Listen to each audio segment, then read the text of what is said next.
ஆமாம், அவர் திக்கற்றவர்களுக்கு தகப்பன். ஆமேன். அவர் தகப்பனாக மாறுறார், மணவாளனாக மாறுறார், அவரே மணவாளனாக மாறுறார். ஆமேன். ஆமாம். ஏன் அந்த இடத்துல தேவன் ஒருத்தர் தான் கணவரை இழந்து, சகோதர சகோதரிய பிள்ளைகள் இழந்து, தாயை இழந்து, அந்த இடத்துல தேவன் ஆறுதலின் தேவனாக எப்படி வராரு? ஆறுதல் படுத்துகிற. ஆமாம், அவர் ஆறுதலின் தேவன். ஏன் நம்ம அவரை தேடணும்? அவர் நமக்கு தேவன் என்ன செய்கிறாரா? ஆறுதல் படுத்துகிற. ஆமேன், ஸ்தோத்திரம் அப்பா. அவர் இந்த நாளிலே யாரெல்லாம் துக்கத்தோட வேதனையோட ஒரு கேள்வியோட வாழ்க்கை இருக்கும், ஏன் ஆண்டவரே எனக்கு மட்டும் இந்த நம்ம நினைக்கிறோம், எனக்கு மட்டும் இந்த கஷ்டம், எனக்கு மட்டும் ஆண்டவரே இவ்வளோ வேதனை அப்படின்னு கேள்வி நிறைய இருக்கலாம். ஆண்டவர் சொல்லாரு, நான் உன்னோட இருக்கிறேன், நான் உனக்கு துணையாய் நிற்கிறேன், உன் ஆறுதலின். அவருடைய ஆறுதலை பெற்றுக்கொள்ளணும். ஒவ்வொரு நாளும் அவர் ஆறுதல் படுத்துகிற தேவன். அல்லேலூயா. வேதத்தில் ஒரு வசனத்தை நாம் வாசிக்க, லூக்கா 18ஆம் அதிகாரம், லூக்கா எழுதின சுவிசேஷத்தில் 18வது அதிகாரத்தில் 7வது வசனத்தை வாசிக்க. அப்படியே தேவன் தம்மை நோக்கி இரவும் பகலும் கூப்பிடுகிறவர்களாகிய தம்மால் தெரிந்து கொள்ளப்பட்டவர்களின் விஷயத்தில் நீடிய பொறுமையுள்ளவராயிருந்து அவர்களுக்கு நியாயம் செய்யாமல் இருப்பாரோ? ஹல்லேலூயா. ஆண்டவர் சொல்கிறார், அந்த லூக்கா 18 ஒரு ஓமையாக சொல்கிறார். அதாவது ஜெபிக்கிற பிள்ளைகளுக்கு ஓமை கருத்துக்களாக உதாரணமாக ஆண்டவர் எடுக்கிறார். என்ன எடுக்கிறார்னா, ஒரு விதவை பெண் இருக்கிறா. அவள் என்ன செய்கிறா? ஒரு கஷ்டம், ஏதோ ஒரு பிரச்சனை, சரிங்களா? அவளுக்கு ஆறுதல் சொல்லவோ அந்த பிரச்சனையை தீர்க்கிறதுக்கோ வழி எதுவுமே இல்லை. அப்போ அந்த ஊரில் ஒரு பெரிய மனுஷன் இருக்கிறாரு. அந்த அம்மா நினைக்கிறாங்க, அந்த அவர்கிட்ட போனால் நமக்கு நியாயம் கிடைக்கும். என்ன நினைக்கிறாங்க? அவர்கிட்ட போனால் ஒரு நியாயம் கிடைக்கும், நமக்கு ஏதாவது சொல்லுவார், அந்த எதிராளி இருக்கிறானே அவன்கிட்ட வந்து பிரச்சனைலாம் பேசுவார், மாற்றுவார், நமக்கு உதவி செய்வார்னு சொல்லி அந்த பெண்ணு ஓயாமல் போய் என்ன செய்கிறாராம்? அதில் போட்டிருக்கு, 1ஆம் வசனம் 2ஆம் வசனம் வாசிப்போம். சோர்ந்து போகாமல் 1-2. சோர்ந்து போகாமல் எப்பொழுதும் ஜெபம் பண்ண வேண்டும் என்பதை குறித்து அவர்களுக்கு அவர் ஒரு ஓமையை சொன்னார். ஒரு பட்டணத்திலே ஒரு நியாயாதிபதி இருந்தான். அவன் தேவனுக்கு பயப்படாதவனும் மனுஷரை மதியாதவனுமாய் இருந்தான். அந்த மனுஷனை குறித்து, அந்த பெரிய மனுஷனை குறித்து சொல்றாரு, அவன் தேவனுக்கு எப்படி செய்யப்படுனா பயப்படாது. தேவனுக்கு பயப்படுற மனுஷன் கிடையாது. இன்னொன்று 2வது, மனுஷரை மதிக்க மாட்டான். யாரா இருந்தாலும் மதிக்க மாட்டான். அப்புறம் ஒன்று தேவனுக்கு பயப்படாத மனுஷன். ஆனால் இந்த அம்மா என்ன செய்றாங்க? விடாமல் மனுஷனை மதிக்க மாட்டான். நம்மளாம் என்ன செய்வோம்? ஒருத்தர்கிட்ட போகிறோம், ஒரு பிரச்சனை சொல்லுவோம், இந்த ஆள் மதிக்கவே மாட்டுறாரு, என்னன்னு கூட கேட்க மாட்டேங்கிறாரு. இந்த மனுஷங்கிட்ட நம்ம போய் என்ன சொல்லி பிரயோஜனம் இருக்கா? பிரயோஜனம் இல்லைல்ல. நம்ம என்ன செய்வோம்? சரி, போகிறத விட போகாமல் இருக்கிறது நல்லது, அப்படி தான் யோசிப்போம். ஆனால் அந்த அம்மா அப்படி யோசிக்கலை. அவன் தேவனுக்கு பயப்படாத மனுஷனை மதியாத மனுஷனாக இருந்தாலும் என்ன பண்ணாங்களாம்? போய் எனக்கு நியாயம், 3வது வசனத்தில் போட்டிருக்கு, என் எதிராளிக்கும் இருக்கிற காரியத்தில் எனக்கு நியாயம் செய்ய வேண்டுமென்று விண்ணப்பம் பண்ணினாள். எது வரைக்கும்? வெகு நாள் வரைக்கும் அவனுக்கு என்ன செய்யலாம்? அப்போ வெகு நாள் வரைக்கும், ரொம்ப நாள் அந்த அம்மா போய் பேசுகிறாங்க, சொல்கிறாங்க பிரச்சனையை. வெகு நாள் வரைக்கும், எவ்வளோ காலெல்லாம் சொல்லலை, எவ்வளோ நாள் சொல்லலை, வெகு நாள் வரைக்கும் அவனுக்கு என்ன செய்யான்? மனசே இல்லை. அந்த அம்மா இவ்வளோ தூரம் வந்து கஷ்டத்தை சொல்கிறாங்க, அவனுக்கு என்ன செய்யலையா? மனசே இல்லை. அப்புறம் நான் தேவனுக்கு பயப்படாமலும் மனுஷரை மதியாதலும் இருந்தும், அவனே மனசில் சொல்கிறான், நான் தேவனுக்கு பயப்படாத மனுஷனை மதிக்காத மனுஷன். இந்தம்மா ஓயாமல் வந்து என்கிட்ட வந்து பிரச்சனையை சொல்கிறாங்களே, என்னை பற்றி தெரிஞ்சு ஓயாமல் வந்து சொல்கிறாங்களேன்னு அப்போ 5வது வசனத்தில் போட்டிருக்கு, இந்த விதவை என்னை எப்பொழுதும் தொந்தரவு செய்கிறப்பனால் இவள் அடிக்கடி வந்து என்னை தொந்தரவு செய்யாதபடிக்கு நியாயம் செய்ய வேண்டும் என்று தனக்குள்ளே சொல்லி கொண்டான். அவனுக்குள்ளே பாருங்கள் என்ன இந்த அம்மா அடிக்கடி என்ன செய்யக்கூடாது, என்னை வந்து தொந்தரவு ஒன்று பண்ணக்கூடாது. அப்போ இந்த அம்மாவுக்கு போய் என்ன செய்ய, ஏதாவது ஒரு நியாயம் செஞ்சிடணும் அப்படின்னு சொல்லி தனக்குள்ளே சொல்லி கொண்டு, தேவனுக்கு பயப்படாத மனுஷனை மதியாத மனுஷன்கிட்ட போய் அந்த அம்மா பிரச்சனையை சொல்லி அவனே ஒரு நாள் தீர்மானம் பண்ணுறான். வெகு நாள் போய் அந்த அம்மா சொல்லி என்ன செய்கிறான், ஒரு நாள் அவனுக்கு மனசு என்ன செய்யுது, மனசு இறங்கிடுச்சு. சரி எப்படியாவது என்ன செய்ய, இந்த அம்மா வந்து தொந்தரவு பண்ணுறாங்க, இந்த அம்மாவுக்கு போய் என்ன செய்வோம். அப்போ அந்த மனுஷனுக்கே அவ்வளோ மனசு இருக்குன்னா நம்ம தேவாதி தேவன் இப்படிப்பட்டவர், இரக்கமும் கிருபையும் அன்பும் தயமுள்ள தேவன். ஹல்லேலூயா. அவர் அவர் சொல்கிறாரு, அப்பா அந்த மனுஷனுக்கு மனசு இருக்குது அந்த அம்மாவுக்கு ஏதாவது உதவி செய்யணும்னு. அப்போது நான் இப்படிப்பட்ட தேவனாக இருக்கிறேன். 7ஆம் வசனத்தில் போட்டிருக்கு, அந்தபடியே சொல்கிறாரு. என்ன சொல்லு, 6ஆம் வசனத்தில் போட்டிருக்கு, வசிப்போம் 6-7. பின்னும் கர்த்தர் அவர்களை நோக்கி, அநீதியுள்ள அந்த நியாயாதிபதி சொன்னதை சிந்தித்து பாருங்கள். அந்த அநீதியுள்ள நியாயாதிபதி அவன் சொன்னதை நேசிங்க, யோசித்து பாருங்க. அந்தபடியே வாசிங்க. அந்தபடியே தேவன் தம்மை நோக்கி இரவும் பகலும் கூப்பிடுகிறவர்களாகிய தம்மால் தெரிந்து கொள்ளப்பட்டவர்களின் விஷயத்தில் நீடிய பொறுமுள்ளவராய் இருந்து அவர்களுக்கு நியாயம் செய்யாமல் இருப்பாரா? ஏம்மா அந்த உலக மனுஷனுக்கே, பொல்லாத மனுஷனுக்கே மனசு இருக்குது ஏதாவது செய்யணும்னு சொல்லி, அந்த மனுஷனுக்கே மனசு இருக்கா? அப்போ ஆண்டவருக்கு நம்மளை படைத்த தேவன் இல்லை, நம்மளை உருவாக்கின தேவன், கருவில் நம்மளை தெரிந்து கொண்ட தேவன், நமக்காக ரத்தம் சிந்தின தேவன், நமக்காக பாடு அனுபவித்த தேவன், நம்ம பாவங்களை மன்னிச்சு அவர் பிள்ளையாய் மாற்றின தேவனுக்கு அவருக்கு இரக்கம், அவருடைய இரக்கம் வானத்துக்கும் பூமிக்கும் எவ்வளோ உயரம் அளக்க முடியுமா? அவ்வளோ தூரமாக அவருடைய இரக்கம், அவ்வளோ பெரிதான இரக்கம் நம்ம மேலே. மனுஷன் என்ன செய்கிறாராம், ஆண்டவர் கிருபை பாராட்டி இரக்கத்தை பாராட்டுகிற தேவன். 8ஆம் வசனத்தில் சீக்கிரத்திலே அவர்களுக்கு நியாயம் செய்வார். பக்கத்தில் பார்த்து சொல்லுங்க, சீக்கிரத்திலே. உங்கள் பிரச்சனைக்கு என்ன இருக்கு? சீக்கிரத்திலே. நீங்கள் வெகு நாள் ஜெபம் பண்ணுறீங்க, என்ன ஆண்டவரே, அப்பா என் பிரச்சனை யார் மாற்றுவா, நான் யார்கிட்ட போவேன் ஆண்டவரே, தவிர எனக்கு வேறு யார் இருக்குது அப்படி சொல்கிறாரு.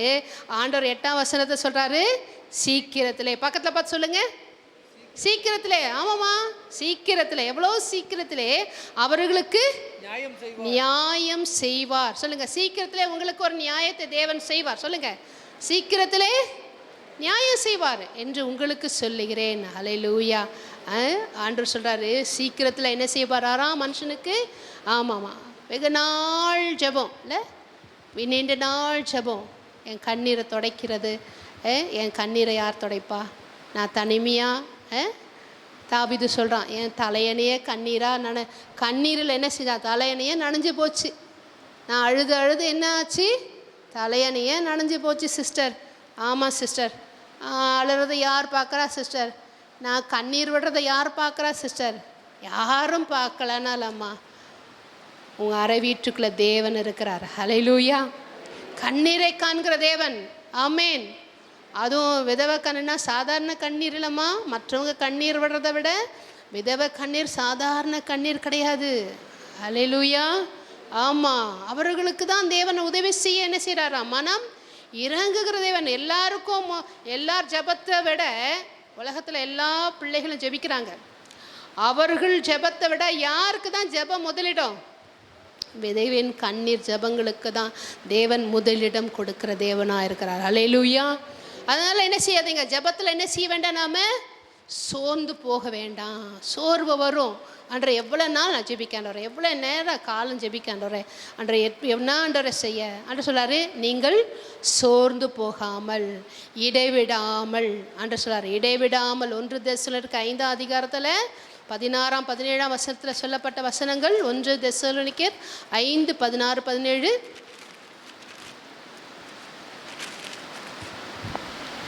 எப்பொழுதும் சந்தோஷமாயிருங்கள். எப்பொழுதும் சந்தோஷமா இருங்க. இடைவிடாமல் ஜெபம் பண்ணுங்க. இடைவிடாமல் என்ன செய்யுங்க?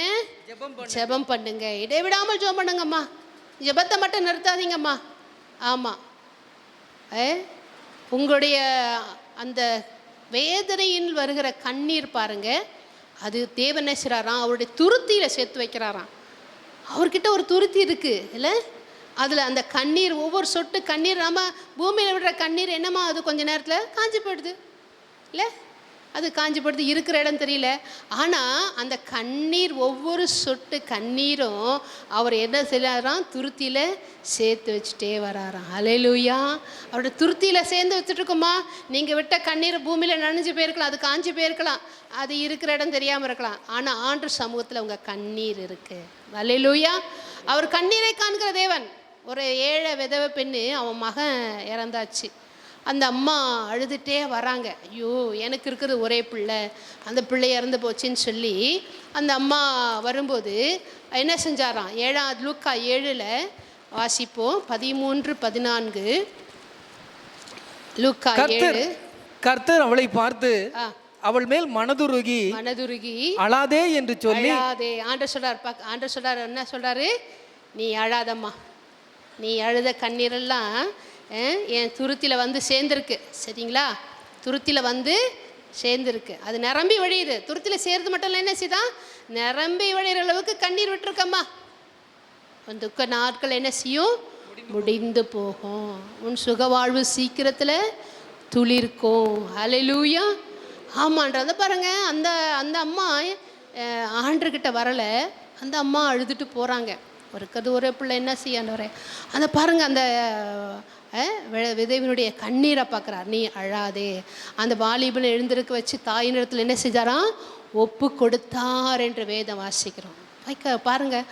அப்போ தேவன் என்ன செய்றாரு? யாரும் பார்க்கல, நம்மளை யாரும் பார்க்கலாமா? உங்களை யாரும் பார்க்கலாமா? உங்களை யார் பார்த்துட்ருக்கா? தேவன் ஒருவன், நம்ம படைத்த தேவன் ஒருவன் நம்ம என்ன செய்கிறாராம்? காண்கிற தேவனாக இருக்கிறார். லூக்கா 2ஆம் அதிகாரத்தில் 36-37 வசனத்தில், லூக்கா 2:36-37 வாசிப்போமே. ஆசேருடைய கோத்திரத்தாலும் பானுவேலின் குமார்த்தியுமாகிய அன்னாள் என்னும் ஒரு தீர்க்கதரிசி இருந்தால் அவள் கன்னி பிரயாயத்தில் விவாகம் பண்ணினது முதல் 7 வருஷம் புருஷனுடனே வாழ்ந்தவளும் அதிக வயது சென்றவளுமாய் இருந்தால், ஏறக்குறைய 84 வயதுள்ள அந்த விதவை தேவாலயத்தை விட்டு நீங்காமல் இரவும் பகலும் உபவாசித்து ஜெபம் பண்ணி ஆராதனை செய்து கொண்டிருந்தாள். ஆண்டவர் பாருங்க, அன்னாள் என்கிற ஒரு பெண் விவாகமானதுல 7 வருஷம்தாம்மா அவங்க வாழ்க்கையே. கல்யாணம் ஆகி எத்தனை வருஷம் தான் வாழ்ந்திருக்காங்க? 7 வருஷம் தான். ஆனால் எத்தனை நாள் உயிரோடு இருந்திருக்காங்க? 84. அப்போ எத்தனை நாள் கணவரை பிரிஞ்சு வாழ்ந்திருக்காங்க? 77 வருஷம். யோசிச்சு பாருங்க. 7 வருஷம்தான் அவங்க அம்மா வாழ்க்கை, அவ்வளோதான், முடிஞ்சிச்சு. ஆனால் அவங்க அவங்களுக்குள்ள ஒரு வாஞ்சை, என்ன வாஞ்சைன்னா 77 வருஷம் என்ன, தேவாலயத்தை விட்டு 37 போட்டிருக்கு, தேவாலயத்தை விட்டு நீங்காமல், ஆலயத்தை விட்டு போகலை, இரவும் பகலும் உபவாசித்து. எதுக்குமா இந்த உபவாச ஜபம்? நான் இயேசுவை நான் பார்க்கணும். இந்த அம்மாக்குள்ள என்ன ஆசை? இயேசுவை பார்க்கணும். ஏன்னா அவங்களுடைய நியாயப்பிரமாணத்தின்படி அதில் எழுதியிருக்கு, இயேசு பிறப்பார், இந்த ஆலயத்துக்கு 8ஆம் நாள் விருத்த சேதனை பண்ண வருவார்லாம் எழுதியிருக்கு. அப்போ அந்த அம்மாவுக்கு என்ன ஆசை? ஆண்டவரே, இந்த ஆலயத்துக்குள்ளே தானே நீங்கள் வருவீங்க, உங்களுக்கு விருத்த சேதனம் பண்ணுவாங்களே, அப்போ இந்த ஆலயத்துக்குள்ளே என் கண் என்ன செய்யணும்? உங்களை பார்க்கணும். நான் பார்க்காம என்ன செய்யக்கூடாது? நான் மறிக்கக்கூடாது. அந்த அம்மா ஒரு விதவை, கணவர் இல்லைனாலும் அவங்களுக்குள்ளே வாஞ்ச பாருங்க, ஆண்டவரே உம்மை முகத்தை நான் பார்க்கணும். ஆமாங்க, ஆண்டோடைய முகத்தை தரிசித்தேன் வைங்களேன், எல்லா துக்கம் எந்த தசைன்னு தெரியாது, அந்த தசை தெரியாமல் போயிடும். அல்லேலூயா. ஆமாம், ஆண்டவர் உங்கள் முகத்தை தரிசிக்கணும். இதாங்க அவருடைய முகம். வேத வார்த்தை தான் அவருடைய முகம். அவருடைய வார்த்தை தான், என்னுடைய வார்த்தை ஜீவனாயும் ஆவியாக இருக்கிறார். அவருடைய வார்த்தை தாங்க முகம். ஆண்டவரே, ஒவ்வொரு நாளும் ஆண்டவரே உங்களுடைய வேத வார்த்தையின் முகத்தை நான் என்ன செய்வேன்னா தரிசிப்பேன். ஒரு தீர்மானம் எடுங்க. ஆண்டவரே, என் துக்கமெல்லாம் மாறணும், என் துக்கம் துயரமெல்லாம் மாறணும். ஆண்டவரே, ஒவ்வொரு நாளும் வேத வசனத்தை கையில் எடுத்து, உங்களுக்கு படிக்க தெரியலனாலும் கூட பரவாயில்லம்மா, கையில் வேதத்தை நீ சுமந்தான் சத்திய வேதம் நம்மை சுமக்குன்னு ஆண்டவர் சொல்றார். நீ சுமமா இருதயத்தில் கர்த்தருடைய வார்த்தை கேட்குறீங்களாம்மா? நீங்கள் கேட்குறீங்களே, அந்த வார்த்தையை மனசில் வச்சு ஜெபம் பண்ணாலே போதுமா. எனக்கு படிப்பறிவில்லைங்க, எனக்கு அந்தளவுக்கு பைபிள் வாசிக்க தெரியாதவங்க, கேட்குற ஞானத்தை ஆண்டவர் கொடுத்துருக்காரே, அதை கேட்டு வார்த்தை கேட்டு அந்த ஒரு வசனம் ஒரு வசனமாவது உங்களோட பேசுகிறார்ல, அந்த ஒரு வசனத்தை உங்கள் மனதில் வச்சு ஜெபிங்க, ஆண்டவர் பெரிய காரியத்தை செய்வார். அல்லேலூயா. ஆமாம்மா, அல்லேலூயா. ஆண்டவர் ஒரு வசனம் போதும். நீங்கள் பைபிள் முழுதும் எனக்கு படிக்க தெரியலாம் பரவாயில்ல, அந்த ஒரு வசனம் ஆலயத்தில் கேட்குறீங்களே, ஆலயத்துக்கு வந்து அந்த ஒரு வசனத்தை மனசில் வச்சுட்டு வீட்டில் போய் ஜெபம் பண்ணி பாருங்கள். ஆண்டவர் இந்த வசனம் என்னோட பேசுனீங்க ஆண்டவரே, இந்த வார்த்தைகள் மூலம் என்னோட இடைப்பட்டீங்கப்பா. ஆமான்ற ஸ்தோத்திரம், அந்த வார்த்தைக்காக ஸ்தோத்திரம், என்னோட பேசுனதுக்காக ஸ்தோத்திரம். அந்த வார்த்தைகள் மூலம் ஆண்டவரை இந்த வார்த்தையை கொண்டு என் வாழ்க்கையில் என்ன செய்யுங்க, கிரியை செய்யுங்க. 2 வார்த்தை சொல்லுங்கள், ஜெபிங்க, கர்த்தர் பெரிய காரியத்தை செய்வார். அல்லேலூயா. ஆமாம், ஸ்தோத்திரம். பாருங்கள், அந்த அம்மா எவ்வளோ நாள் காத்திருக்காரு பாருங்க அவருடைய முகத்தை. ஆண்டவர் உங்களுடைய முகத்தைனா மோசே ஆசைப்பட்டான். ஆண்டவரே உன் முகத்தை என்ன செய்யணும்னா பார்க்கணும் ஆண்டவரே, ஆசைப்பட்டான். ஆண்டவர் சொல்கிறார், என் முகத்தை பார்த்தா நீ உயிரோடு இருக்க முடியாதுப்பா, என்னுடைய நிழலை வேணா என்ன செய், நான் கடந்து போகிறேன், என்னுடைய நிழலை வேணா பாருன்னு சொன்னார். ஆனால் இன்றைக்கி என்ன செய்கிறாரா, அன்றைக்கி முகத்தில் பிரகாசித்தார் மோசே முகத்தில், இன்றைக்கி நம்ம அகத்தில் பிரகாசிக்க வைக்கிற தேவன். அல்லேலூயா. அதை யாரும் முக்காடு போட முடியாதம்மா. நம்முடைய அகத்தை என்ன செய்ய முடியாது, மோசையுடைய முகத்தில் பிரகாசத்தை முக்காடு போட்டாங்க, அந்த பிரகாசத்தை பார்க்க முடியல மனுஷங்க. ஆனால் இன்றைக்கி என்ன செய்கிறாரா, நம்முடைய அகத்தை பிரகாசிக்க வைக்கிற தேவன். அல்லேலூயா. ஆமாம்மா, சோத்திரம்ப்பா. அகத்தின் அழகு எதில் தெரியுமா, முகத்தில் தெரியுமா. இயேசு மலையில் போய் ஜெபிக்கும் போது அவரோட முகம் சூரியனை போல் என்ன செஞ்சுதான் பிரகாசித்து. சீஷர்கள் 3 பேரை கூட்டிகிட்டு மலையில் போய் ஜெபிக்க போகிறார் இயேசு. யாக்கோபு, யோவான், பேதுரு 3 பேரை போய் மலை, அவருடைய முகம் மறுரூபமானதான். அவருடைய வஸ்திரம் என்ன செய்தான், பிரகாசமாக இருந்தது, அவருடைய முகம் பிரகாசமாக இருந்ததுதான். அப்போ சீஷர்கள் பார்த்தோன்னா இங்கேயே ஒரு கூடாரத்தை போட்டுருவோம், அப்பா கீழே போங்கப்பா, அங்கே பாருங்கப்பா, பேயெல்லாம் பிசாசு பிடிச்ச மனுஷன்லாம் கஷ்டப்படுறாங்க, நீங்கள் போய் அதை துரத்துறதுக்கு பதிலாக இங்கேயே கூடாரத்தை போட்டு உட்காருவோன்னு சொல்கிறீங்கன்னு சொல்லி அவங்களோட பேசுகிறார். அப்போ பாருங்க, அப்போ ஜெபிக்கிற பிள்ளைகளுடைய முகத்தை என்ன செய்ய விரும்புகிறாரு. ஆமாம்மா, உங்கள் பிரகாசத்தை கண்டு அநேக ஜனங்கள் உங்களிடத்தில் வந்து ஜெபிப்பாங்க. எழும்பி பிரகாசி. ஆமாம்மா, நானே கஷ்டத்தில் இருக்கேன், நானே என் பிரச்சனை யாராக மாற்றணும்க்க அப்படின்னு நினைக்காதீங்கம்மா. ஒரு அம்மா, எனக்கு தெரிஞ்ச அம்மா, அவங்க வந்து சாதாரணமானவங்க தான், ரொம்ப ஏழை. அவங்க வீட்டு வாசலில் பார்த்தீங்கன்னா அந்த கழிவு தண்ணீர்லாம் போகும், அவங்க இருக்கிற வீடு. நான் போய் ஜெபம் பண்ணியிருக்கேன். சாதாரணமானவங்க தான், ஒரு ஏழை தான், ஆனால் நல்ல ஜெபிக்கிறம்மா, நல்ல ஜெபம் பண்ணுவாங்க. அவங்க வீட்டுக்கு போய் ஜெபம் பண்ணேன். ஜெபிக்கும்போது நான் உட்காந்து ஜெபம் பண்ணிகிட்டே இருக்கிறேன். ஒரு 4 பேர் வந்து அவங்க வீட்டில் வந்து ஜெபம் பண்ணிட்டு போகிறாங்க. ஒரு குழந்தைய கூட்டிகிட்டு வந்தாங்க. அம்மா இந்த குழந்தைக்கு உடம்பு சரியில்லை, ஜெபம் பண்ணுங்கன்னு சொன்னாங்க. நானே ஆச்சரியப்பட்டேன், இந்த அம்மாவே கஷ்டப்படுற அம்மா, இந்த அம்மாவை தேடியும் 4 பேர் வர்றாங்களே. அப்போ ஜெபிக்கிற அம்மாவை தேடி என்ன செய்வாங்க, யாராக இருந்தாலும். ஆமாம், நீங்கள் ஜெபிக்கிற பிள்ளைகளாக இருந்தால் உங்களை தேடி வருவாங்க, 4 பேர் ஆண்டவர் கொண்டு வருவார். ஆமாம், அம்மா நீங்கள் ஒரு ஜெபம் பண்ணிங்கம்மா, அவங்க பக்கத்து வீட்டில் யாருக்கோ ஜெபம் பண்ணி சுகமாயிடுச்சு. அப்போ அதை கேட்டு என்ன செய்கிறாங்க, ஒரு அம்மா வந்து என் பிள்ளைக்கும் ஆண்டவரே, என் பிள்ளைக்கும் ஜெபம் பண்ணுமா, என் பிள்ளைக்கு உடம்பு சரியில்லை அப்படின்னு சொல்லி வந்து ஜெபிக்கிறாங்க. 4 பேர் நான் உட்காந்துருக்கும் போதே. அப்போ யோசித்தேன், ஆண்டவரே அந்த அம்மா சாதாரணமான அம்மா, படிப்பறிவு இல்லாத அம்மா, யாருமே வீட்டில் விசாரிக்கிறதுக்கு யாருமே இல்லை. ஆனால் என்ன செய்கிறார், கர்த்தர் நம்பி என்ன செய்கிறாரு, உங்களை நம்பி ஆண்டவர் கொண்டு வருவார். நீங்கள் அநேகர் பேருக்கு ஆசீர்வாதமாக தேவன் மாற்றுவார். ஆண்டவர் நானே ஆசீர்வாதமாக இல்லை ஆண்டவர், எனக்கே ஆசீர்வாதம் இல்லை ஆண்டவர், நானே வந்து இப்படி இருக்கிறேன் ஆண்டவரே அப்படி நினைக்காதீங்க. இல்லை, என்னை விசாரிக்கிறதுக்கு யாரில்ல, நீங்கள் அநேகரை விசாரிக்கிற ஒரு தாயாக தேவன் ஆஸ்வதிப்பார். அநேகருக்கு நீங்கள் ஜெபம் பண்ணி உங்கள் மூலமாக அவர்கள் ஆசீர்வதிக்கப்படுறதை நீங்கள் பார்ப்பீங்க. அல்லேலூயா சொல்லுங்கள். ஆமாம், நீங்கள் மற்றவங்களுக்கு ஜெபிக்கும் போது அவங்க ஆசீர்வதிக்கப்படுறதை நீங்கள் பார்ப்பீங்க. உங்களை கூப்பிடுவாங்க, சிஸ்டர் நீங்கள் ஜெபம் பண்ணி தான் சிஸ்டர் என் மகளுக்கு கல்யாணம் நிச்சயம் ஆச்சு சிஸ்டர், நீங்கள் வாங்க சிஸ்டர், நீங்கள் வந்து முதல்ல என்ன செய்யுங்க, நீங்கள் வந்து ஜெபம் பண்ணுங்க, வாங்க நீங்கள் ஜெபம் பண்ணி தான் என் பிள்ளைக்கு குழந்தை பிறந்தது, வாங்க நீங்கள் வாங்க ஃபஸ்ட்டு, நீங்கள் வாங்க ஜெபம் பண்ணுங்க, நீங்கள் ஜெபிச்சு தான் இல்லை எங்கள் வீட்டில் ஆண்டவர் செஞ்சார். அல்லேலூயா. அப்படி தேவன் உங்களை மாற்றுவார். அல்லேலூயா. அநேகர் உங்களை தேடி வருவாங்க. அல்லேலூயா. கர்த்தர் ஆண்டவர் கிருபை செய்கிற தேவன். ஸ்தோத்திரம்ப்பா. சங்கீதம் 146 9 146 9 வசனம். பரதேசிகளை கர்த்தர் காப்பாற்றுகிறார், அவர் திக்கற்ற பிள்ளைகளையும் விதவைகளையும் ஆதரிக்கிற தேவனா இருக்கிறார். என்ன தேவனா இருக்கிறாரா, அவர் நம்மளை தேவனே செய்றாரா, ஆதரிக்கிற தேவனா இருக்கும். உபாகமம் 10:18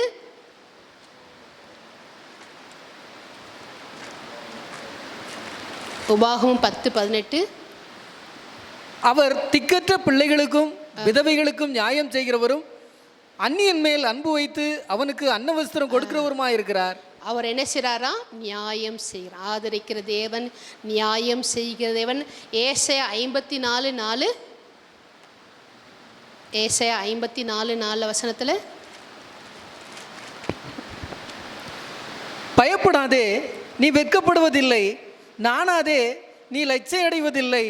உன் வாலிபத்தின் வெட்கத்தை நீ மறைத்து உன் விதவை இருப்பின் நிந்தையை இனி நினையாதிருப்பாய். இனி நினையாதிருப்பாய். உன் வேதனை என்ன செய்ய மாட்டேன் அப்படின்னா அதை அவர் மாற்றி போடுகிறார். வாழ்க்கையை என்ன செய்ய முடியாது? வாழ்க்கை போடுகிறார். ஆமாம், ஸ்தோத்திரம்ப்பா. நல்ல ஜெபாவியை கேளுங்க. ஆண்டவரே, நான் நல்லா ஜெபிக்கணும்ப்பா. அநேகருக்கு என்ன செய்யுங்க, என்ன ஆசீர்வாதமாக மாற்றுங்க. ஆமாம், ஸ்தோத்திரம்ப்பா. தேவன் ஆண்டவரே, ஆண்டவர் நான் மிகுந்த கனிகளை கொடுக்கணும். சபைக்கு என்ன ஆசீர்வாதமாக வைங்க, எங்கள் வீட்டில் என்ன ஆசீர்வாதமாக வைங்க. உங்ககிட்ட வந்து சொன்னோம், உங்கள் பிள்ளைங்க மற்றவங்க சொல்லணும், அம்மா நீங்கள் ஜெபம் பண்ணதாம்மா எல்லாம் நடக்குது. எங்கள் வீட்டில் நான் ஜெபம் பண்ணும்போது, நான் இந்து குடும்பம் வரும்போது, எங்கள் வீட்டில் நான் ஜெபிக்கும்போது எங்கள் அம்மா அடிக்கடி வந்து சொல்லுவாங்க, நீ ஜெபம் பண்ணால் நடக்குது, நீ ஜெபம் பண்ணால் நடக்குது, நீ ஜெபம் பண்ணு, இந்த காரியத்துக்கு ஜெபம் பண்ணு.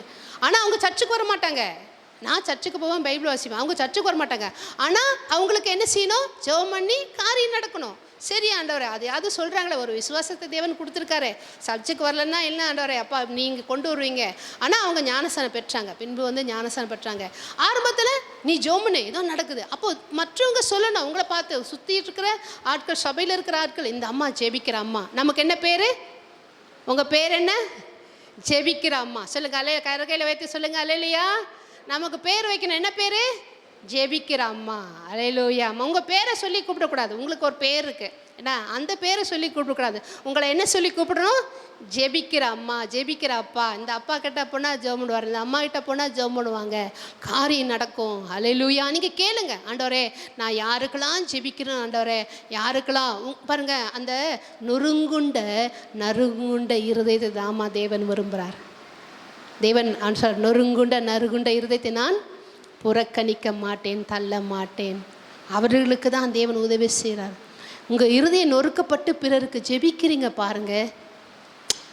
நம்முடைய பிரச்சனை, நம்ம இருதயம் நொறுங்கி இருக்குதுமா, அப்படியே நொறுக்கப்பட்ட ஆவி நொறுக்கப்பட்டு அப்படியே ஒடுங்கி இருக்குதுமா. அந்த நேரத்தில் நீங்கள் ஒடுக்கப்பட்டு ஆவி நொறுக்கப்பட்டு இருக்கிற நேரத்தில் யாராவது உங்களை தேடி, அம்மா எனக்காக ஜெபம் பண்ணுங்கன்னு உங்ககிட்ட வந்து சொல்கிறாங்களே, அந்த வேதனையோடு, உங்களுக்குள்ளே இருக்கிற வேதனையோடு பிறருக்கு உண்மையாக ஜெபிக்கிறீங்க பாருங்கள். அந்த ஜெபத்தை கேட்டு தேவன் அவர்களை ஆறுதல் படுத்துவார். அல்லேலூயா. எத்தனை பேர் விசுவாசிக்கிறீங்க? ஆமாம்மா, நிச்சயமா உங்கள் இருதய நொறுக்கத்தை தேவன் பார்க்குறாரு. நீங்கள் அதுலேயும் பிறருக்காக பிறருக்காக கஷ்டத்துக்காக, அவங்க கண்ணீருக்காக, அவங்க கவலைக்காக, அவங்க சுகத்துக்காக, மற்ற காரியங்களுக்காக ஜெபிக்கிறீங்க பாருங்கள். அந்த ஜெபத்தை கேட்டு அவர்களுக்கு தேவன் அற்புதம் செய்வார், உங்களுக்கும் தேவன் செய்வார். அல்லேலூயா. ஆமென். அவர் அற்புதங்களை செய்கிற தேவன், அதிசயங்களை செய்கிற தேவன். போன ஒரு விதவை வந்து பார்த்து என்ன செய்கிறாரு, அந்த மகனை எழுப்பி அந்த அம்மா அழாதுன்னு சொல்லி கொடுக்குறாரு. எலியா ஒரு மனுஷன், அவன் சொல்கிறார், எங்கே அனுப்புகிறாரு பாருங்க.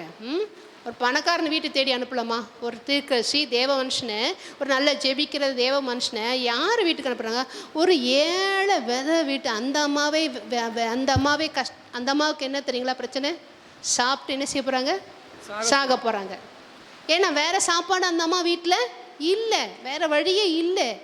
அந்த அம்மா வந்து சாப்பிட்டு சரி இருக்கிறது கொஞ்சம் மாவு எண்ணெய் இருக்குது, அதை சுட்டு என்ன செய்யலாம், பிள்ளைக்கு கொடுத்து சாப்பிட்டுட்டு அவ்வளோதான். இனி காலம் அவ்வளோதான், இனி வேறு இல்லை, எந்த ஒரு என்ன இல்லை, ஆகாரம் இல்லை, இல்லை. அப்போது அந்த ஆண்டவர் இப்போ எங்கே அனுப்புகிறாரு பாருங்கள். எலியா மனுஷன் அந்த சாரிபாத் என்ன செய், அந்த ஊருக்கு, அந்த பெண்ணு வீட்டுக்கு போ. என்ன ஆண்டவரே, அந்த அம்மாவே பிரச்சனையில் இருக்குது, அந்த வீட்டுக்கு என்ன அனுப்புகிறீங்க? இல்லை, போ, அந்த வீட்டில் தான் உனக்கு 3 வருஷம் என்ன செய்ய போகிறேன், ஆகாரம் கொடுக்க போகிறேன். அப்போ அந்த அம்மா தேடி என்ன செய்கிறார், அவர் வரார்.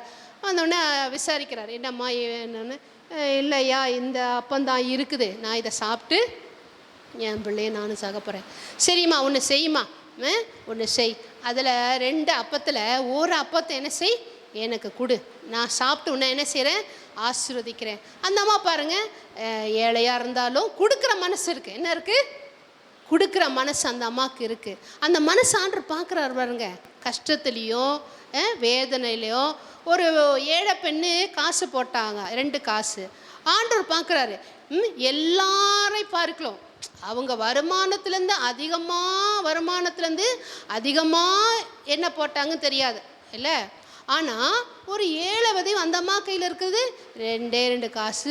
அடுத்த வேலைக்கு சாப்பாட்டுக்கு வழியில் அந்த 2 காசு என்ன பாராட்டுறாரு. எல்லாரையும் பார்க்கலாம், அவங்க மிகுதியாய் போட்டாங்க.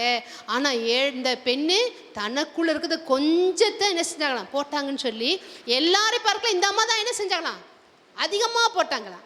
என்ன போட்டாங்க, அதிகமாக காசாக போட்டாங்க. பெரிய மனசு என்னது, அதுதான் பார்க்குறாரு. அவங்க 2 காசு, அவங்க அதை விட பெரிய காசெல்லாம் மற்றவங்க போட்டாங்க. ஆனால் அந்த மனசை பார்க்குறாரு. என்ன பார்க்குறாரு, மனசை பார்க்குறாரு, கொடுக்குற மனசு. இந்த அம்மாவுக்கு என்ன மனசு, கொடுக்குற மனசு. சரியா, நம்ம 2 அப்பத்தில் 1 பிள்ளைக்கு 1 எனக்கு நினச்சிட்டு இருந்தாங்க. இப்போ 1க்கு ஐயாவுக்கு கொடுத்துட்டா மீதி எத்தனை இருக்குது, 1 தான் இருக்குது. அந்த 1த்தில் பிள்ளைக்கு பாதி தனக்கு பாதி அந்த அம்மா முடிவு எடுத்துட்டாங்க. சரி அம்மாவுக்கு பாதி பிள்ளைக்கு பாதி தான் பாதி சாப்பிட்டு என்ன செய்யலாம், சரி சாகலான்னு முடிவு எடுத்தாங்க. ஆண்டவர் விட்டாரா, விடலை. என்ன செஞ்சார், அந்த 3 வருஷ பஞ்ச காலத்தில் அந்த அம்மாவை பாருங்க, அந்த அம்மா தேடி யாரும் வரலை. ஏன்னா அந்த அம்மா கஷ்டப்படுது.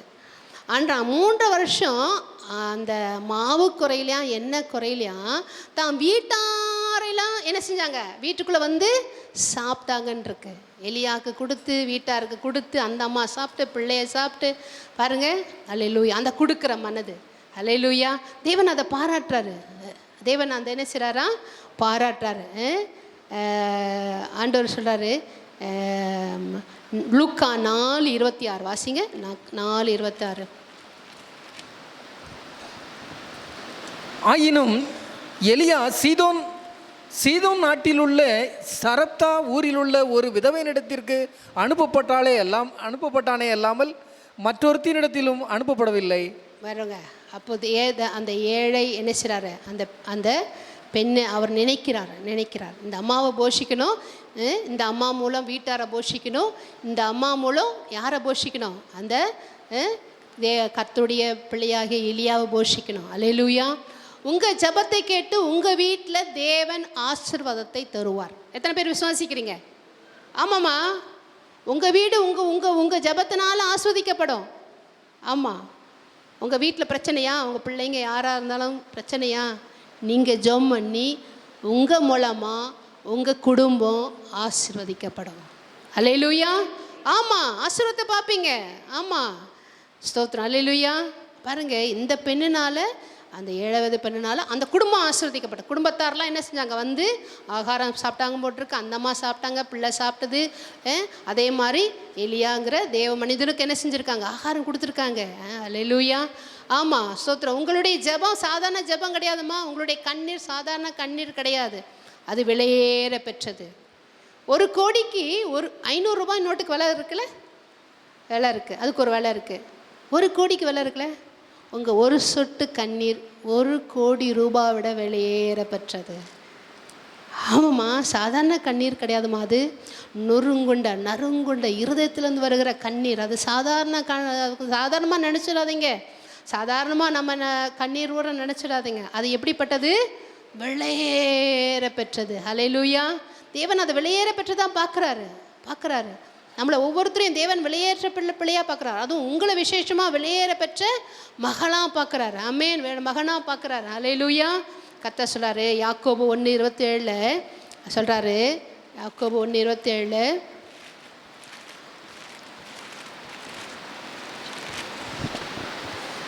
திக்கற்ற பிள்ளைகளும் விதவைகளும் படுகிற உபத்திரவத்திலே அவர்களை விசாரிக்கிறதும் உலகத்தால் கரைபடாதபடிக்கு தன்னை காத்துக்கொள்கிறதுமே பிதாவாகிய தேவனுக்கு முன்பாக மாசில்லாத சுத்தமான பக்தியாக இருக்கிறது. ஏழைகளையும் திக்கற்றவர்களையும் விதவைகளுமே விசாரிக்கிறது. ஆமாம், ஸ்தோத்திரம். விசாரிக்கிறதுமே மாசில்லாத சுத்தமான பக்தியாக இருக்கிறது. அல்லேலூயா, ஸ்தோத்திரம். அப்பா, ஒரு வீட்டில் மார்த்தாள் மரியாள் 2 பேர் இருந்தாங்க. 2 பேர் வந்து என்ன செஞ்சாங்களாம், லூக்கா 10ஆம் அதிகாரம் 41 42 வாசிப்போம். லூக்கா 10 41 42. இயேசு அவளுக்கு பிரதியுத்தரமாக, மார்த்தாளே மார்த்தாளே, நீ அநேக காரியங்களை குறித்து கவலைப்பட்டு கலங்குகிறாய், தேவையானது ஒன்றே, மரியாள் தன்னை விட்டு எடுபடாத நல்ல பங்கை தெரிந்து கொண்டாள் என்றார். நல்ல பங்கு சொல்லுங்க. ஆண்டுடைய பாதம் தாங்க நல்ல பங்கு. அப்போ நம்மளை விட்டு எடுபடாத பங்கு. என்ன பங்கு? அப்போ எடுபடுகிற பங்கு இருக்குது, நிறைய இருக்குது. எடுபடாத பங்கு எது? இயேசுடைய பாதம் ஒன்றே. அந்த ஏற்றுக்கொண்டது என்னமோ மார்த்தாள். அதில் போட்டுங்க 38ஆம் வசனம். பின்பு அவர்கள் பிரயாணமாய் போகையில் அவர் ஒரு கிராமத்தில் பிரவேசித்தார். அங்கே மார்த்தாள் என்னும் பெயர் கொண்ட ஒரு ஸ்திரீ அவரை தன் வீட்டில் ஏற்றுக்கொண்டாள். கூப்பிட்டது என்னமோ மார்த்தாள். எஸ்அப்பாவை கூப்பிட்டாங்க. வாங்க வாங்க வாங்க வாங்க, நம்ம வீட்டுக்கு வந்தானே செய்வீங்க, வாங்க வாங்க வாங்க வாங்கன்னு சொல்லி கூப்பிட்டாள். அடுத்து 39. அவளுக்கு மரியாள் எனப்பட்ட ஒரு சகோதரி இருந்தாள்.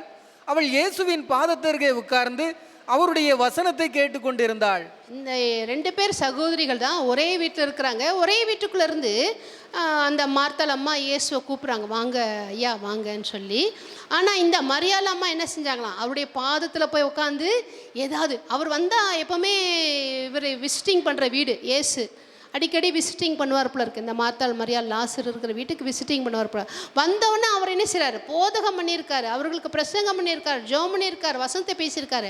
அந்த பழக்கத்தில் இவங்க என்ன செஞ்சுருக்காங்க, போய் உடனே செஞ்சாங்க, அவர் பாதப்படியில் உட்காந்துட்டு ஏசு ஏதாவது வார்த்தை கொடுங்க, ஏதாவது பேசுங்கன்னு சொல்லி என்ன செஞ்சாங்களாம், வசனத்தை கேட்டுக்கொண்டிருந்தால். 40ஆவது வசனத்தில் மார்த்தாளோ கூப்பிட்டது மார்த்தாள். ஆனால் மார்த்தாளோ பற்பல வேலைகளை செய்வதில் மிகவும் வருத்தமடைந்து அவரிடத்தில் வந்து, ஆண்டவரே, நான் தனியே வேலை செய்யும்படி என் சகோதரி என்னை விட்டு வந்திருக்கிறதை குறித்து உமக்கு கவலை இல்லையா?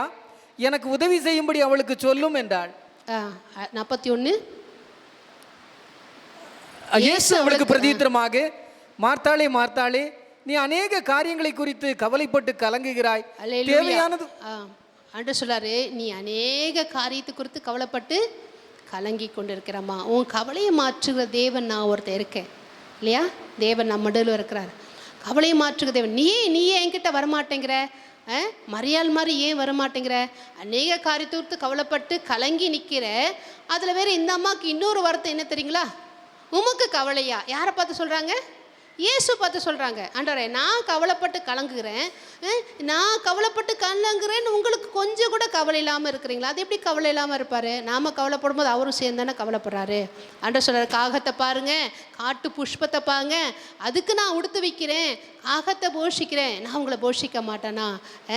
உங்களை போஷிக்க மாட்டேனா? காட்டு புஷ்பத்துக்கு நான் உடுத்து வைக்கிற தேவன் உங்களுக்கு நான் உடுத்து வைக்க மாட்டேனா? அதுனா அவர் சாயலாக இருக்குது. நம்மளாம் தேவ சாயலில் படைக்கப்பட்ட பிள்ளைங்கம்மா.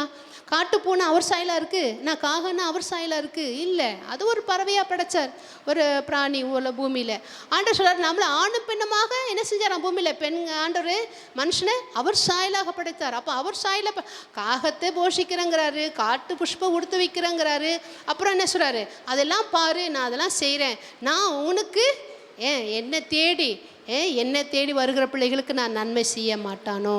மறுபடியா அன்று சொல்ல, முதலாவது தேவடைய ராஜ்யத்தை அவருடைய நீதியும் தேடுங்கள் என்று சொல்கிறார். இங்கே என்ன சொல்கிறாரு, மரியாள் தன்னை விட்டு எடுப்படாத. பக்கத்தில் பார்த்து சொல்லுங்கள், தன்னை விட்டு எடுப்படாத, தன்னை விட்டு. ஆமாம், மரியாள் மாதிரி அவரோட பாதத்தை பிடிச்சு கொள்ளுங்க. ஆண்டவரே ஸ்தோத்திரம்ப்பா, எல்லா பிரச்சனைக்கும் தவிர ஆண்டவரே, என் பிரச்சனைக்கு ஒரே தீர்வு நீங்கள் தான், வேறு வழி கிடையாது, வேறு வழி இல்லை, உண்மைதான். ஆண்டவரே, உங்கள் பாதத்தை தவிர எனக்கு வேறு வழி இல்லைப்பா. ஆண்டவரே, உங்கள் பாதத்தை நான் வரேன் ஆண்டவரே, தேடி வரேன் ஆண்டவரே. வானம் சிங்காசனமாக, பூமி அவருக்கு பாதப்படி. நீங்கள் எங்கே போய் ஜெபிக்கிறீங்களோ அதுதாங்க இயேசுவின் பாதப்படி. நீங்கள் வீட்டில் ஒரு சமையல் அறையில் ஒரு மூலையில் போய் ஜெபம் பண்ணுங்களேன், அதுதான் இயேசுவின் பாதம். நாங்கள் ரட்சிக்கப்பட்ட புதுசில் ஒரு சின்ன வீடு, சின்ன அறை தான், பெரிய வீடு, ஆனால் நாங்கள் இருந்த போர்ஷன் சின்ன வீடு தான். அதில் சமையல் பண்ணுறாங்க பாருங்கள், அந்த இடம் தான் நான் தூங்குகிற இடம், சமைக்கிற இடம், சாப்பிட்ற இடம் தான் நான் தூங்குகிற இடம். எல்லாரும் சாப்பிட்டு அந்த இடத்த க்ளீன் பண்ணி தொடச்சி இரவு 11 மணி ஆனாலும் அங்கே தான் நான் படுக்கணும், வேறு வழி கிடையாது. அப்படி ஒரு சூழ்நிலை இருந்தது. அப்போது அது எல்லாம் க்ளீன் பண்ணி இரவு 11 மணி ஆகணும். அந்த 11 மணி ஆனாலும் ஒரு மெழுகுவத்தி ஏற்றி வச்சு, ஏன்னா எல்லோரும் தூங்குறாங்க, லைட் போட முடியாது, மெழுகுவத்தி ஏற்றி வச்சு வேத வசத்தை வாசித்து பாருங்கள். தேவன் என்ன செய்கிறாரு, அங்கே தான் காலையில் அதிகாலையில் எழுந்து முழங்கால் படிட்டு, ஏன்னா எல்லோரும் தூங்குறாங்க, சத்தமாக என்ன செய்ய முடியாது, ஸ்தோத்திரம் பண்ண முடியாது, சத்தமாக ஜெபிக்க முடியாது. அப்படியே மனசுக்குள்ளே அமைதியாக தான் ஜெபணும். பாருங்கள், அந்த ஜெபத்திலாம் தேவன் கேட்டிருக்காரு. ஜெபத்திலாம் எங்கள் வீட்டில் இந்துவனால் பல எதிர்ப்பு, அதனால் நான் பாத்ரூமில் போய் தான் ஜெபம் பண்ணுவேன், லிட்டிலில் போய் ஜெபம் பண்ணுவேன். அந்த நிலமையெல்லாம் இங்கே யாரும் உங்களுக்கு இல்லைன்னு நினைக்கிறேன். அவங்க பைபிள் வாங்கி வச்சுட்டாங்க, பைபிள் வாசிக்க முடியாது, ஜெபிக்க முடியாது, சர்ச்சுக்கு போக முடியாது. என்ன ஆண்டவரே இப்படி கஷ்டம், சரி ஆண்டவரே. நான் இந்துவாக இருந்ததுனால எங்கள் வீட்டில் அதுக்கள் ரொம்ப ஸ்ட்ரிக்டாக, ஏன்னா ஏசுவா மாறிட்டா பின்னாடி போய்டோப்பில் இருக்குது, எப்படியோ அவங்க என்ன யோசிச்சாங்க தெரியல. ஆனால் ஆண்டவர் விடலை, ஆண்டவர் என்னை விடலை, நானும் ஆண்டவர் விடலை. ஒரு வருஷ காலம் பைபிள் என்னை வாங்கி வச்சுட்டாங்க. அப்போது என்ன ஆண்டவரே, நான் பைபிள் படிக்கலான்னா எனக்கு பைத்தியம் பிடிச்சிடும்ப்பா, எனக்கு தெரியாது. அப்புறம் நான் சர்ச்சுக்கு போகலைன்னா ஆண்டவரே எனக்கு தெரியாது, நீங்கள் எனக்கு என்ன செய்வீங்களோ எனக்கு தெரியாது, நான் சர்ச்சுக்கு போகணும், பைபிள் வாசிக்கணும், ஜெபிக்கணும், எனக்கு 3த்துக்கு எனக்கு வழி செய்யுங்க. ஆண்டவர் 3த்துக்கு வழி செஞ்சார். அல்லேலூயா. சொன்னேன், ஆண்டவரே இந்த இது பிரகாரம் இந்த செய்கிறதுலாம் இதோட இயேசு நாமத்தில் என்னோட ஒளிஞ்சு போகணும். இனி என்ன செய்யக்கூடாது, என்னை கட்டாயப்படுத்தக்கூடாது, செய்யக்கூடாது, என்னை செய்ய வைக்கக்கூடாது, என்னை கூப்பிடக்கூடாது. அவங்க கோயிலெலாம் போகும்போது என்னை கூப்பிடுவாங்க, நான் போக மாட்டேன். அவங்க பிரசாதம் எல்லாம் சாப்பிடுவாங்க, படைச்சலாம் சாப்பிடுவாங்க, நான் சாப்பிட மாட்டேன். அப்போது ஆண்டர்கிட்ட சொன்னேன், ஆண்டவரே இனி என்ன செய்யக்கூடாது, இவங்க வற்புறுத்தக்கூடாதப்பா, என்னை வற்புறுத்தக்கூடாது, சொல்லக்கூடாது, எனக்கு உதவி செய்யுங்க. அதே மாதிரி என்ன செஞ்சாங்க, ஆண்டவர் பேசினார், அவங்க இருதயத்தில் பேசினார். சரி ஆண்டவரை நேசிக்கிறேன்னு சொல்லி அதுக்கு பிறகு நான் ஜெபம் பண்ண மாதிரி என்னை யாரும் தொந்தரவு பண்ணலை, யாரும் ஒன்றும் சொல்லலை. நீ பைபிள் வாசிமா, அப்படி தாராளமாக தாயே பைபிள் வாசிமா, பைபிள் வாசிக்க விட்டாங்க, சர்ச்சுக்கு போக விட்டாங்க. இன்றைக்கி ஆலயத்தில் பாருங்கள், ஆண்டவர் சொல்கிறார், ஏம்மா நீ ஆலயத்தில் தானே தெரியும், ஆலயத்தில் இருவா, அவனை ஆலயத்தில் இருன்னு சொல்லி என்ன செஞ்சுருக்காரு, கொண்டு வந்திருக்காரு. அல்லேலூயா. தேவன் வாஞ்சி நிறைவேற்றுகிற தேவன். ஆமாம், உங்கள் துக்கங்களை அவர் கண்ணீரை என்ன செய்கிறார், மாற்றுகிற தேவனாக இருக்க, உங்கள் கவலையை மாற்றுகிற தேவனாக இருக்கிறார். அந்த அம்மா என்ன செஞ்சாங்க, மரியாள் எடுப்படாத நல்ல பங்கு. ஏசு ஒரு சீஷர் வீட்டில் இருக்கும்போது ஒரு அம்மா பரிமள தைலம் என்ன செஞ்சாங்களாம், கொண்டு வந்து அவருடைய பாதத்தில் உடைச்சி ஊற்றுனாங்களாம். அந்த வீடே நறுமணமாக இருந்துதான், அந்த வீடே வாசனை வீசுதான். அப்போது ஆண்டவர் சொல்றாரு, இவ என்னுடைய முந்தி என்னை அடக்கம் பண்ணுறதுக்கு முந்தி என்ன செஞ்சா, என்னை தெரிந்து கொண்டா அப்படின்னு சொல்லி அந்த அம்மாவை பாராட்டுறாரு. அப்போ பாருங்கள், தேவன் அந்த அவர் நற்கிரைகளை நம்ம செய்கிற நற்கிரைகளை மறக்கிறதுக்கு அவர் அநீதியுள்ள தேவன். நம்ம ஒரு மனுஷனுக்கு நன்மை செய்யும்போது அவங்க மறந்துடுவாங்க, ஏன்னா மனுஷன் தானே. ஆனால் தேவன் என்ன செய்கிறாரா, மறக்கிறதுக்கு அநீதியுள்ள தேவன் அல்லவே. அல்லேலூயா. தேவன் நன்மை செய்கிறவர், அவர் நன்மை செய்கிற தேவனாக இருக்கிறார். ஆண்டவரே உங்கள் வாழ்க்கையில் நிச்சயமாகவே இந்த பாருங்களேன், இந்த வருஷத்தின் முடிவில் நான் சொல்கிறேன், இந்த வருஷத்தின் முடிவில் தேவன் நன்மை செய்வார். ஆமேன். எத்தனை பேர் விசுவாசிக்கிறீங்க? ஆமேன். உங்கள் இந்த வருஷத்தில் துவங்கின நாள்லேருந்து இந்த நாள் வரை உங்களுடைய கண்ணீர் ஜெபத்துக்கு ஏற்ற பதிலை தருகிற தேவனாக இருக்கிறார். அல்லேலூயா. ஆமாம், அவருக்கு அந்த பதிலை தருகிற தேவனம்மா. அதான் கூப்பிடுற சொல்கிறார், கூப்பிடுகிற என்னதான் கூப்பிடுகிற காக்க குஞ்சுக்கு. அப்போ சத்தத்தை கேட்குறாருல, காலையில் எழுந்து பாருங்கள், இயர்லியாக மார்னிங்கு அந்த பறவைகள் சத்தம் காதில் கேட்கும் இல்லை, அழகாக இருக்கும் அந்த கேட்கும்போது. அப்போது கூப்பிடுகிற அந்த பறவைக்கு நான் செய்கிறேன்னா, நீ என்னை தேடி என் சமூகத்தை தேடி வந்து ஜெபிக்கிறியே, உனக்கு நான் செய்யாமல் இருப்பானா? அந்த அநீதியுள்ள நியாயாதிபதி நன்மை செய்ய நினச்சானே, நான் நன்மை செய்யாமல் இருப்பானா? அந்த ஒரு ஏழை விதவை கண்ணீரோட அந்த அம்மா போகும்போது அதை தொட்டு பாடை தொட்டு சுகமாக்குனாரே, நான் நன்மை செய்யாமல் இருப்பானா? அந்த ஏழை விதவை சாகும்போது சரி கொடுத்துட்டு சாகலாம், என்ன செய்யலாம், அந்த அம்மா மனசு கொடுத்து சாகலாம். அப்போ அந்த கொடுக்குற மனசு தேவன் பார்க்குறார். பாருங்கள், பஞ்சகாலம் முழுவதும் அந்த வீட்டில் சாப்பாடு குறையில, எண்ணெய் குறையில, மாவு குறையில, அடுப்பு எரிஞ்சிட்டே இருக்குது, 3 நேரம் சாப்பாடு நடக்குது. பாருங்கள், அது குறையாம தேவன். அதனால் உங்கள் வீட்டில் அப்பம் குறைவதில்லை, ஆமாம் எண்ணெய் குறைவதில்லை, அப்போ ஆசிர்வதிங்க. நீங்கள் ஒவ்வொரு நாளும் உங்கள் வீட்டில் அந்த ஆகாரம் பொருள் வாங்க வைக்கிறீங்க பாருங்கள், அந்த மளிகை சாமான், அதை மேலே கையை வச்சு ஜோபிங்க. ஆமாம், கையை வச்சு ஜோபிங்க. ஆன்றது ஒரு நாளை குறையக்கூடாது, என்ன செய்யக்கூடாது? ஆமான்ற சோத்திரம். அது அரிசியோ பருப்போ எண்ணெயோ பொருள் வாங்குறீங்களம்மா வீட்டில், இது கொஞ்சமாக நிறைவோ வாங்குறீங்களே, அதை அப்படியே கை வச்சு ஜெபிங்க. ஆண்டவரே இது குறையக்கூடாதப்பா, இந்த எண்ணெய் என்ன செய்யக்கூடாது, குறையக்கூடாது. அந்த வீட்டில் அற்புதம் செஞ்சீங்களே அந்த ஏழம்மா வீட்டில், ஆண்டவரே அது மாதிரி என் வீட்டில் என்ன செய்யக்கூடாது, ஒரு நாள் அப்போ குறைவு வரக்கூடாது. அல்லேலூயா. ஆண்டவர் ஆகாரத்தை போஷிக்கிற தேவன், உடுத்து வைக்கிற தேவன். ஆண்டவர் சுத்துறான்ப்பா. ஆண்டவர் இருக்கான சமூகத்தில், அவருடைய சமூகத்தில் மன மகிழ்ச்சியாக ஸ்தோத்திரம் பண்ணி ஆராதிச்சு துதிச்சு அவரை துதிச்சு பாருங்கள். அவரோட துக்கம் எல்லாம் என்ன செய்வார், சாம்பலுக்கு பதிலாக சிங்காரமோ, துயரத்துக்கு பதிலாக ஆனந்த கழிப்பை தேவன் மாற்றுகிற தேவனாக இருக்கார். உங்கள் துக்கம் என்ன செய்யும், சந்தோஷமாய் மாறும். பக்கத்தில் பார்த்து சொல்லுங்கள், உங்கள் துக்கம் சந்தோஷமாய் மாறும், உங்கள் துயரங்கள் ஆனந்த கழிப்பாக மாற்றுகிற தேவன். இது சும்மா வார்த்தைக்காக இல்லைம்மா, கர்த்தர் சொன்ன வார்த்தையை உங்களிடத்துல உங்களுக்கு முன்பாக தேவன் சொல்ல வைக்கிறார். அல்லேலூயா. கர்த்தர் தாமே இந்த வார்த்தைகளை ஆஸ்வதிப்பாராக. ஆமேன். Price Lord.